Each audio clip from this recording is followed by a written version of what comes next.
Welcome back, everybody, to the Garden of Enders. We're glad you're here. We're glad to be back. It's been a slow start to the year, but we're ready to get started, so let's check things out.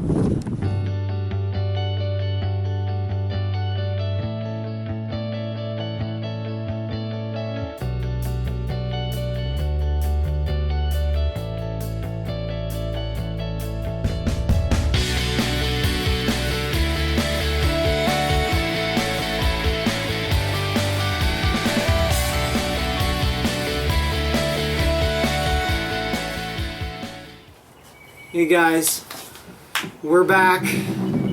Man, what a crazy year it's been. Just trying to find positivity in times like this. Wherever you guys are out there, obviously we're all dealing with this pandemic, and it's definitely taking its toll. I've been home with the family now for about 3 weeks.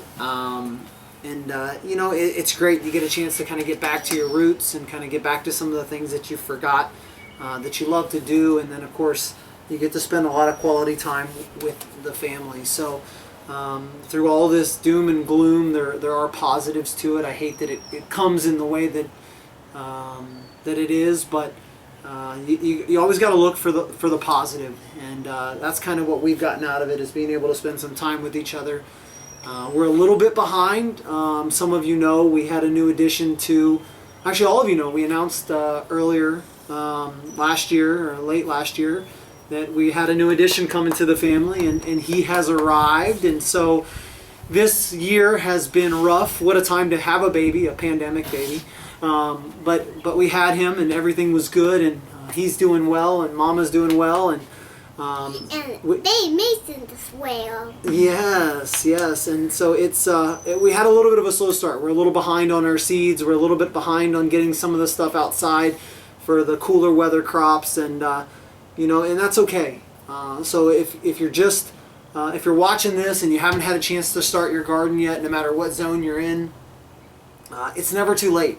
Get it started. You may have a shorter growing season. You may not get as much as what you would have hoped to have got if you would have planted a little bit sooner or been on time. But it's not too late. You can still get your garden started. So some of the cooler weather crops you're going to miss out on unless you're able to do them inside or in a very shaded area, depending on your zone and how hot it's going to get. But it's not too late. So we're going to kind of walk you through that today, kind of show you a little bit of the garden, and of course it's bare, right? And so there's not a lot going on, but we do have some spinach and stuff planted that hopefully we'll start to see some sprouts if I can keep the squirrels out of the beds, and of course my wonderful dogs from running through them.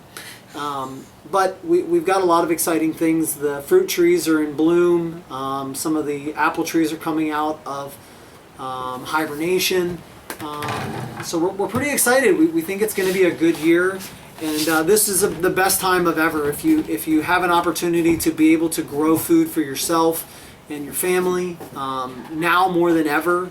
Not being able to go out as often as you want, or the risk factor of going out and worrying and having to come home and shower and wash clothes and just that whole craziness, it's a great opportunity to be able to grow at your house, whether it's big or small, whether it's in a pot or a large garden, but be able to grow for yourselves and harvest. So let's go check out the garden. We're going to walk around. I'm going to show you kind of what's going on and what we have in store. All right, guys, over here we have the berry box, and it's a little run down. The goal was this year to get this thing ripped out and kind of do away with it, although it's been great. I don't want anything as close to the home as what it is. We've had a lot of mice be underneath of it, and I want to get it out. So I don't know now that it's going to happen this year with not working for the last 3 weeks. But the goal is to kind of get some more raised beds put up right here in this area.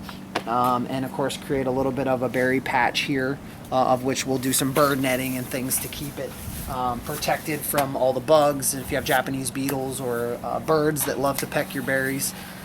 So that's kind of the goal there. We've got some of the plants are coming back in full stride, blackberries, raspberries, a little bit of everything going on in there. Some stuff didn't come back, and so that's okay too, it happens. But we've got quite a few, so we're excited to get those started. and put those in pots. I'll probably just have them in a little bit larger of a pot than what they're in now, and roll with it for this year. And then at the end of this year, we will go ahead, starting next year, get these boxes planted. But that's a little bit of what we want to do there. Last year, if you guys remember, we had a lot of pots and stuff. The goal is we're not having pots all over the place anymore. It was just way too much. Too much to take care of, too much to try to run irrigation to. So the goal is to have everything in the garden. And last year was a lot of like trial and error. So it was like, hey, let's plant what we want to grow, and we'll plant a lot of varieties of it and see what is best and what we like and what we think we'll use. So now this year we've narrowed it down, and so our selection isn't going to be as vast as what it was last year, but it'll be more abundant of what we do enjoy eating. The garden is still in full swing. I've got the irrigation out. I'm going to add a little bit more dirt. Unfortunately, with finances, I'm not going to put too much dirt into it. There's enough here to grow and do what we want to do, but that will be a goal this year and next year, to get it filled back up to the top, as it will every year.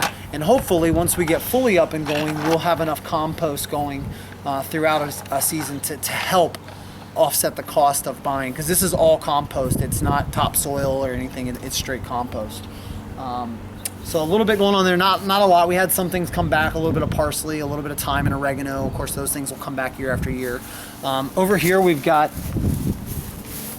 the blueberry bushes. As you can see, we've got a lot of blooms coming, so we're gonna have quite a few berries. I did get a chance to trim them.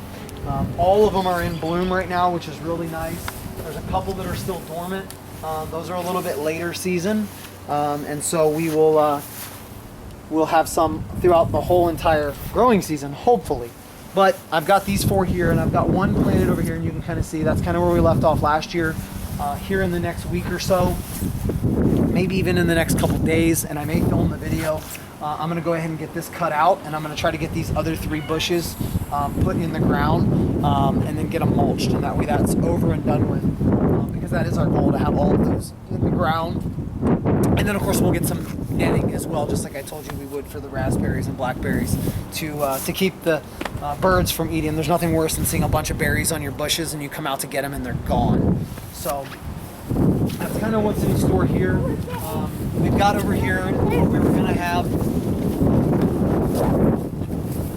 we were gonna do this as the strawberry bed, but due to me not wanting to be out at the stores and the retail areas too much, and just kind of bear down and be at home, I didn't get a chance to get some extra strawberry. This was, like I said, just gonna be a strawberry patch. We've got some over there, as MJ's pointing out. Yep, that's right, that's the strawberry patch. That is where you will find MJ on any given day when I am harvesting. And of course our loud neighbors' dogs. We love them though. They're great dogs. Yeah. But they bark. As you can see, the peppermint is growing pretty heavily in there. I planted peppermint last year, big mistake, but I did. So the trees are in full bloom. We're not going to walk you through all of them, but this is probably the prettiest. So this is a peach tree, and it is in full bloom. We're really hoping that we can, don't touch them, MJ. Hey, be careful with the flowers. We are going to hopefully get a good amount of peaches off of it. Last year we had 2, and they were the most amazing peaches in the entire world. But that's a little bit of what we've got going on. We've got some other beds over there. I'm going to walk you guys through that in another video. Again, thank you guys so much for checking in with us, a little bit about what's going to go on this year, and we're excited. So stay positive, stay excited. Don't quit. Remember, if you haven't started, start now, and we'll see you guys soon. All right, take care. Bye.